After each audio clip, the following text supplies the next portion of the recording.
नमस्कार दोस्तों, स्वागत है आप सभी का आपके अपने YouTube चैनल सरकारी एग्जाम ट्रैक पर। इस वीडियो में मैं आपके लिए 24 अप्रैल 2020 के मोस्ट इंपोर्टेंट करंट अफेयर्स के क्वेश्चन लेकर आया हूं। मैं आपको जितने भी क्वेश्चन कराने वाला हूं उन सभी क्वेश्चंस के इंपॉर्टेंट फैक्ट भी बताऊंगा, तो बने रहिए मेरे साथ वीडियो के लास्ट तक। फर्स्ट क्वेश्चन है हमारा, when is the English language day observed each year by United Nations. संयुक्त राष्ट्र द्वारा प्रत्येक वर्ष अंग्रेजी भाषा दिवस कब मनाया जाता है?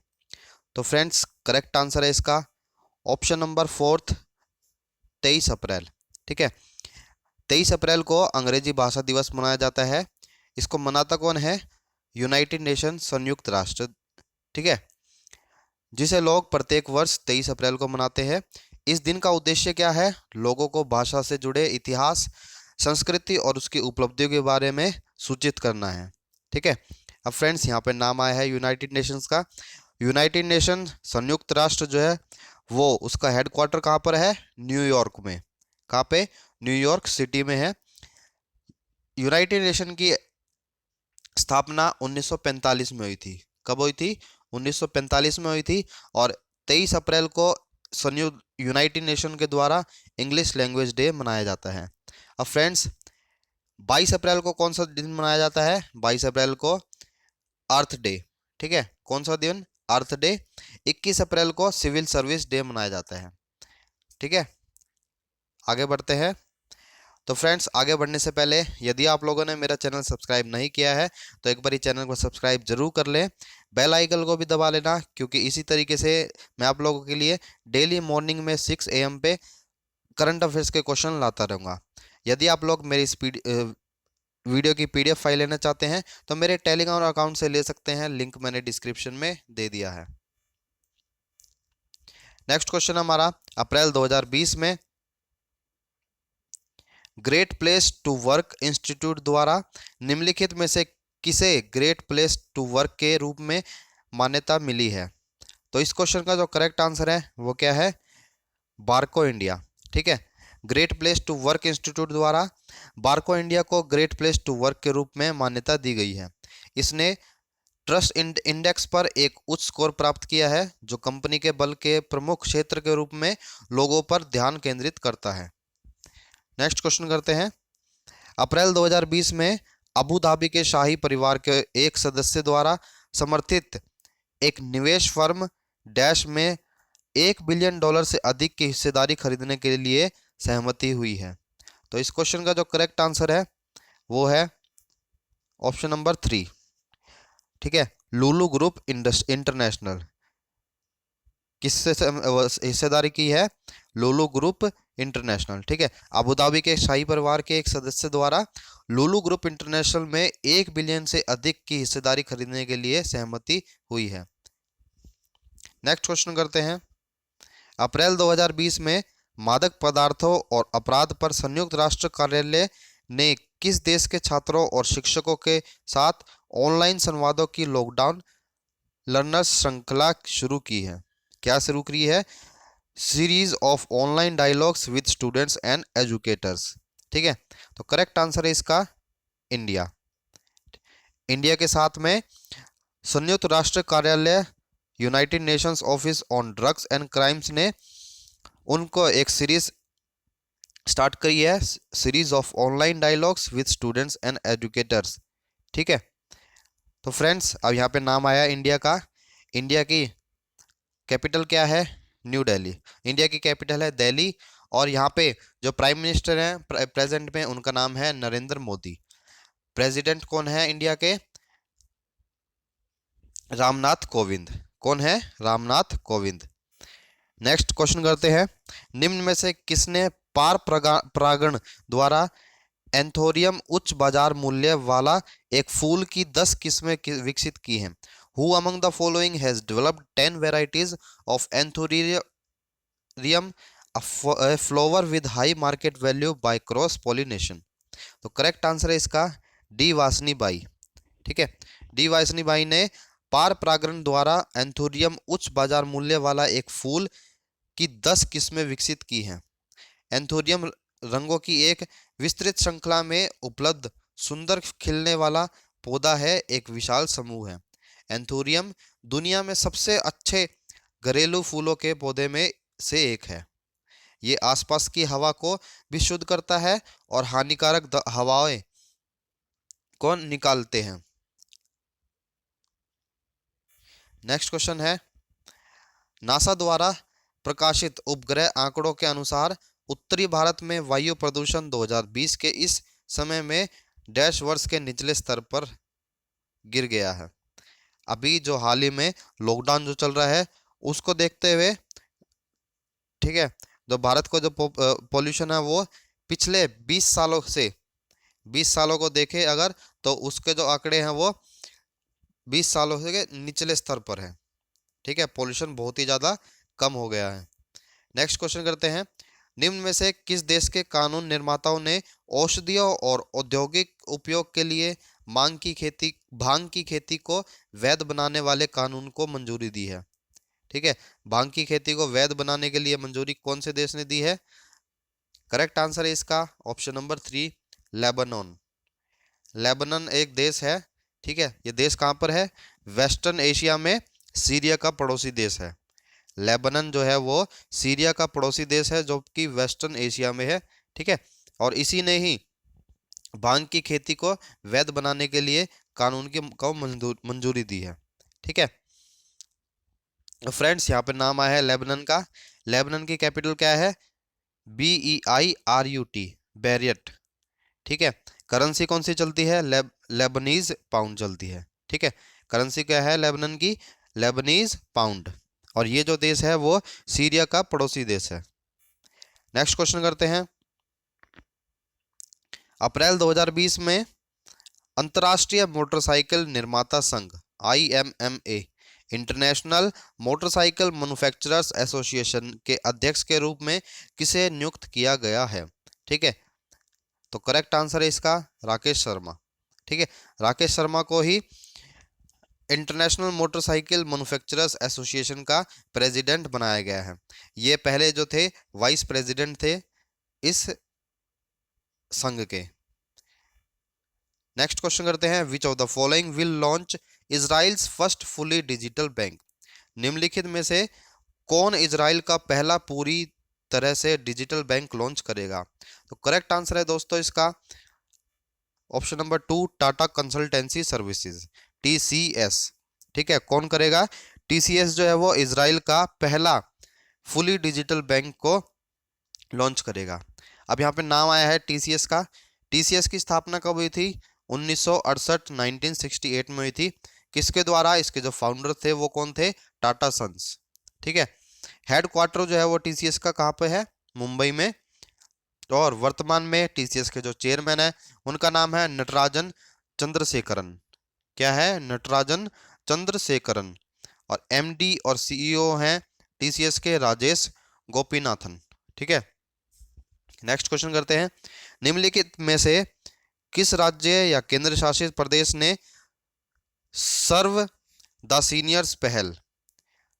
सीनियर्स पहल के तहत एक हेल्पलाइन शुरू की है? तो करेक्ट आंसर है इसका option number 2, Jammu and Kashmir. Jammu and Kashmir ने ही सर्व द सीनियर्स पहल के तहत एक हेल्पलाइन शुरू की है। अब फ्रेंड्स, यहाँ पे नाम आया है जम्मू एंड कश्मीर का। तो जम्मू एंड कश्मीर की कैपिटल क्या है? श्रीनगर। ठीक है, यहाँ पे जो वर्तमान में जम्मू एंड कश्मीर जो है वो एक संघ शासित प्रदेश है, यूनियन टेरिटरी है। यहाँ के जो गवर्नर हैं उनका नाम है श्री गिरीश चंद्र मुर्मू। ठीक है, श्री गिरीश चंद्र मुर्मू जो है यहाँ के गवर्नर हैं।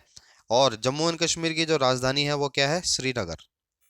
नेक्स्ट क्वेश्चन करते हैं, अप्रैल 2020 में नई दिल्ली में किसने ई शिक्षा सामग्री योगदान को आमंत्रित करने के लिए राष्ट्रीय कार्यालय विद्यादान 2.0 का शुभारंभ किया? Who has launched national programme Vidyadaan 2.0 for inviting e learning content contributions in New Delhi in April 2020? तो करेक्ट आंसर है इसका ऑप्शन नंबर 2, रमेश पोखरियाल निशंक।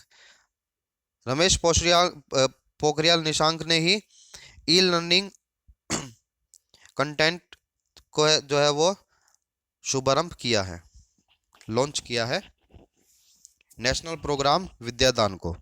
ठीक है, यह स्कूल और उच्च शिक्षा दोनों में छात्रों के लिए इस ई लर्निंग सामग्री की बढ़ती आवश्यकता के कारण लॉन्च किया गया है। यह ई लर्निंग सामग्री को विकसित करने और योगदान करने के लिए एक सामान्य राष्ट्रीय कार्यक्रम है और राष्ट्रीय स्तर पर मान्यता प्राप्त करने का मौका है। नेक्स्ट क्वेश्चन करते हैं। अप्रैल 2020 में विनय मोहन क्वात्रा ने किस देश को 23 टन दवाएं सौंपी? किसने? विनय मोहन क्वात्रा ने 23 टन मेडिसिन जो है वो 23 टन दवाई जो है वो कौन से देश को सौंपी है? करेक्ट आंसर है इसका नेपाल। नेपाल में भारत के राजदूत विनय मोहन क्वात्रा ने 22 अप्रैल 2020 को काठमांडू में नेपाल के स्वास्थ्य और जनसंख्या मंत्री को 23 टन दवाएं दी। अब फ्रेंड्स यहाँ पे नाम आया है नेपाल का। नेपाल की कैपिटल क्या है? काठमांडू। नेपाल में जो करेंसी चलती है वो कौन सी चलती है? Nepalese rupees. ठीक है, नेपोलियन रुपीज चलती है। और पीएम कौन है यहाँ पे? केपी शर्मा ओली। ठीक है, नेपाल के जो प्राइम मिनिस्टर हैं वो है केपी शर्मा ओली। करेंसी चलती है नेपालीज रुपीज और नेपाल की जो राजधानी है वो क्या है? काठमांडू। अगला क्वेश्चन करते हैं। अप्रैल 2020 में राष्ट्रपति रामनाथ कोविंद ने स्वास्थ्य देखभाल सेवा कर्मियों की सुरक्षा के लिए महामारी रोग अधिनियम डैश में संशोधन करने के लिए अध्यादेश लाने की मंजूरी दी है। तो इसका जो करेक्ट आंसर है वो है ऑप्शन नंबर 3, 1897। ठीक है, राष्ट्रपति रामनाथ कोविंद ने स्वास्थ्य देखभाल सेवा कर्मियों की सुरक्षा के लिए महामारी रोग अधिनियम 1897 1897 में संशोधन करने के लिए अध्यादेश लाने की मंजूरी दी। अध्यादेश में हिंसा को संज्ञेय और गैर जमानती अपराध बनाने और स्वास्थ्य सेवा कर्मियों को चोट लगने पर मुआवजे के लिए प्रावधान किया गया है। नेक्स्ट क्वेश्चन करते हैं। डैश में स्थित एक दक्षिण कोरिया फर्म ने अपने भारतीय सहायक संयंत्र में कोविड-19 रैपिड एंटीबॉडी परीक्षण का उत्पादन शुरू कर दिया है। A South Korean firm has started production of the COVID-19 rapid antibody testing kit। तो कहाँ पे स्टार्ट कराया है? ठीक है, वो करेक्ट आंसर है इसका ऑप्शन नंबर 2, गुड़गांव। ठीक है, मानेसर में जो है इसका जो फर्म है साउथ कोरियन फर्म जिसने कोविड-19 रैपिड एंटीबॉडी टेस्टिंग किट की शुरुआत कर दी है। इसके जो किट है उसको बनाना शुरुआत कर दिया। कहाँ पे? मानेसर में एक कंपनी है। ठीक है, वहां पे इसकी शुरुआत कर दी गई है। अब फ्रेंड्स यहाँ पे नाम आया है साउथ कोरिया का। साउथ कोरिया की कैपिटल क्या है? सियाउल। क्या है राजधानी? सियाउल। यहाँ पे जो करेंसी चलती है वो चलती है साउथ कोरियन वॉन। कौन सी चलती है? South Korean von. ठीक है, अगला क्वेश्चन करते हैं। अप्रैल 2020 में किस राज्य के मुख्यमंत्री ने सुजलाम सुफलाम जल संचय अभियान के तीसरे संस्करण के लिए हरी झंडी दी है? ठीक है, in April 2020 the CM of which state has given the green signal for the third edition of Sujalam Sufalam Jal Sanchay अभियान? तो करेक्ट आंसर है इसका गुजरात। ठीक है, गुजरात के मुख्यमंत्री ने सुजलाम सुफलाम जल संचय अभियान के तीसरे संस्करण के लिए हरी झंडी दी है। यह मॉनसून से पहले राज्य में जल निकायों को गहरा करने के लिए एक संरक्षण योजना है। क्या है? मॉनसून से पहले राज्यों में जल निकायों को गहरा करने के लिए एक संरक्षण योजना है। यह योजना 10 जून 2020 तक जारी रहेगी। कब तक रहेगी? 10 जून 2020 तक जारी रहेगी। अब फ्रेंड्स यहाँ पे नाम आया है गुजरात का। ठीक, गुजरात की राजधानी क्या है? गुजरात की राजधानी है गांधीनगर। ठीक है, गुजरात की राजधानी है गांधीनगर। यहाँ पे जो वर्तमान में गवर्नर हैं, राज्यपाल हैं, उनका नाम है आचार्य देवव्रत। ठीक है, गुजरात के जो सीएम हैं आप लोग सभी जानते हैं, उनका नाम विजय रूपानी। विजय रूपानी गुजरात के सीएम हैं, गवर्नर हैं आचार्य देवव्रत, राजधानी क्या है? गांधीनगर। नेक्स्ट क्वेश्चन करते हैं। अप्रैल 2020 में किसको बैडमिंटन वर्ल्ड फेडरेशन BWF के IM बैडमिंटन बैडमिंटन जागरूकता अभियान के लिए एक राजदूत के रूप में नियुक्त किया गया है? तो फ्रेंड्स, इसका जो करेक्ट आंसर है वो है पीवी सिंधु। पीवी सिंधु को बैडमिंटन वर्ल्ड फेडरेशन के IM बैडमिंटन जागरूकता अभियान के लिए एक राजदूत के रूप में नियुक्त किया गया है। अभियान जो है वो खिलाड़ियों को सच्चाई और ईमानदारी से खेलने की वकालत और प्रतिबद्ध करके बैडमिंटन के लिए अपने प्यार और सम्मान को व्यक्त करने के लिए एक मंच प्रदान करता है। ठीक है, तो फ्रेंड्स, इसी के साथ आज हम लोगों ने आज की इस वीडियो के सभी इंपॉर्टेंट क्वेश्चंस करे। उम्मीद करता हूं आपको सभी के सभी अच्छे से समझ में आ गए होंगे और याद हो गए होंगे इसी वीडियो में। तो फ्रेंड्स, यदि आप लोगों ने मेरा चैनल अभी तक सब्सक्राइब नहीं किया है तो एक बार चैनल को सब्सक्राइब जरूर कर ले, बेल आइकन को भी दबा लेना, जिससे लेटेस्ट वीडियो नोटिफिकेशन आपको अपने फ़ोन पर मिल जाए, क्योंकि इसी तरीके से मैं आप लोगों के लिए डेली मॉर्निंग में 6 o'clock करंट अफेयर्स के क्वेश्चंस लाता रहूँगा। वीडियो को लाइक ज़रूर करना, क्योंकि आपके लाइक से ही मुझे मोटिवेशन मिलती है। कमेंट करके भी बताना, और यदि आप लोग इस वीडियो की PDF फाइल लेना चाहते हैं तो मेरे टेलीग्राम अकाउंट से ले सकते हैं। लिंक मैंने डिस्क्रिप्शन में दे दिया है।